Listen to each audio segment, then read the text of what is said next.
Good evening. Welcome to our channel. Tonight, a photo-real look at the Philippines' military acquisitions in 2025. Deadliest modern power rising, grounded entirely in verified facts.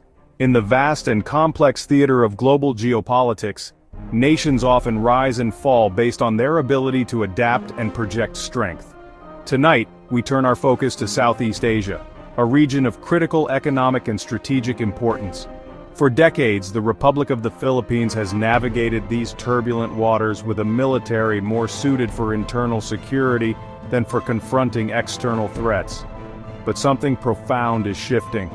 As we stand here on September 26, 2025, we are witnessing the culmination of a deliberate, multi-year effort to transform the Armed Forces of the Philippines, or AFP, into a modern, credible, and formidable defensive force. This is not a story of aggression, but one of deterrence. A nation quietly rearming to protect its sovereignty in an increasingly contested world. This transformation is not rumor. Horizon 3 modernization, verified procurement contracts, defense budget allocations, and official reports show a real, measurable buildup. Here is a fact-driven look at the new hardware changing the landscape. Supersonic fighter jets returning to its skies after nearly 2 decades, advanced anti-ship missile systems shaping a powerful coastal deterrent. The changes are both dramatic and strategically significant. The world is about to see a very different Philippine military, better equipped, better trained, more capable than at any point in its modern history. We break down the 2025 integrations, not just weapons, but symbols of resolve to uphold international law and secure maritime entitlements. From new frigates and fighter cover to shore-based missiles, the hardware, the strategy, and the implications of this underreported upgrade. Stay with us. The Philippine Navy is at the heart of this modernization push, and for good reason. As an archipelago of over 7,600 islands with one of the world's longest coastlines, maritime security is national security. By 2025, the surface fleet sees its most significant upgrade in history. The centerpieces, full operational deployment of the Jose Rizal-class frigates, BRP Jose Rizal and BRP Antonio Luna. 2 more advanced corvettes, under a roughly 28 billion peso deal with HD Hyundai Heavy Industries, are slated to begin delivery from 2025, boosting anti-surface, anti-submarine, and anti-air warfare. According to Janes and Naval News, modern SAMs, torpedoes, and a 76mm main gun. True multi-role warships. This shifts the Navy from coastal patrols to sustained blue water operations, projecting presence hundreds of miles offshore to defend the EEZ. New offshore patrol vessels from Hyundai, 6 larger OPVs with long-endurance patrol design, begin deliveries around 2025, establishing persistent presence and better vessel monitoring within the EEZ. They address range and seakeeping gaps that limited older, smaller craft. Amphibious lift expands with additional landing platform docks, akin to BRP Tarlac and BRP Davao del Sur. Crucial for moving troops, equipment, and humanitarian aid, and reinforcing remote garrisons like Pag-asa Island.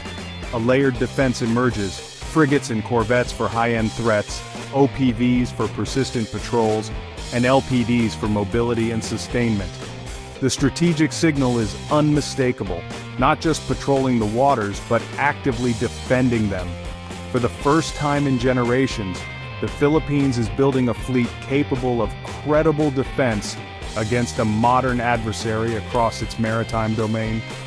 At sea, capability rises. Now, the return of a fighter wing to guard those very waters from above. For nearly 2 decades, the skies were silent. No supersonic interceptors. The last F-5 Freedom fighters retired in 2005, leaving a critical air defense gap. 2025 marks a pivot as the Air Force prepares for its multi-role fighter program. After exhaustive evaluation, the Swedish Saab JS-39 Gripen led the pack, with the American F-16 Viper class also considered. Defense officials report contracts being finalized, with initial deliveries expected as early as late 2025 into 2026. A squadron of 12 multi-role fighters is a quantum leap for the Air Force, beyond visual range missiles, precision-guided munitions, and advanced radar. This elevates the force beyond reliance on subsonic FA-50 trainers and light attack jets, to true air superiority capable of long-range intercepts and naval top cover. With fighters on call, violating Philippine airspace carries a significant cost. Analysts at the Diplomat and Braking Defense note Gripen's lower operating cost and austere runway performance, ideal for dispersed basing and survivability. This isn't just hardware. It restores a core military function: combat air patrols, escorts, and rapid intercepts over the West Philippine Sea. In modern warfare, information is as vital as firepower. Seeing and understanding the Philippines' vast maritime battlespace is paramount. Recognizing this, the AFP prioritized drones. By 2025, the Hermes 900, a long-endurance ISR platform acquired from Israel, is fully fielded. Over 30 hours on station, up to 30,000 feet, a persistent, unblinking eye. High-definition electro-optical and infrared cameras, synthetic aperture radar, and signals intelligence payloads deliver real-time, all-weather, day-night maritime awareness. From monitoring foreign vessels and documenting illegal activity to queuing naval and air assets without risking pilots or ships.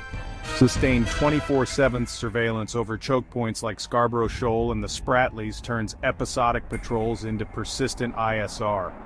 On land, focus shifts from counterinsurgency to conventional territorial defense. A 9.4 billion peso Elbit Systems deal delivers Sabra light tanks, 105mm gun on Ascod tracked and Pandur wheeled chassis, the Army's first modern tanks now in delivery and training for Philippine news agency reports. Atmos 2000 self-propelled 155mm howitzers bring rapid 40-plus kilometer precision fires and shoot-and-scoot survivability. Linked by new command and control, drones spot, command centers fuse, artillery and armor engage, a cohesive, mobile, lethal combined arms force. By 2025, the Army is more lethal, more mobile, and better protected, ready for conventional threats. Perhaps the single most significant acquisition, the BrahMos supersonic cruise missile, a landmark $375 million deal, with first batteries delivered and declared operational in 2025.